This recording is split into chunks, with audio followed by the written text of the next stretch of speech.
મારું નામ ચૌધરી દિનેશભાઈ નાગજીભાઈ છે. ગામ છે ગેળા, તાલુકો લાખણી, જિલ્લો બનાસકાંઠા, ગુજરાત.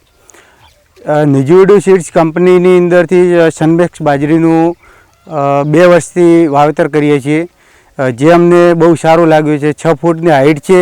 આપ જોઈ શકો છો કરણ જે ડુંડો છે બાજરીનો ભરપૂર છે, એકદમ ભરાવદાર, અને દાણે પણ મોટો છે, જેથી ઉત્પાદન પણ વધુ મળે છે. અને ઊંચાઈ બાજરીની વધુ હોવાથી સારની અંદર પણ જોરદાર એવું ઉત્પાદન મળે છે, જેથી પશુને ઘાસચારામાં પણ સારું રહે અને બાજરીનું ઉત્પાદન પણ સારામાં સારું થાય છે, જેથી સનબેક્સ બાજરી સારી છે. અને હું 2 વર્ષથી નિજુવડુ કંપનીની અંદરથી સનબેક્સ બાજરી રાયડાની અંદરથી જોરદાર રાયડું, જુવાર છે, ઘઉં છે, જેવું વાવેતર કરું છું. સારી કંપનીનું છે. Thank you. આભાર.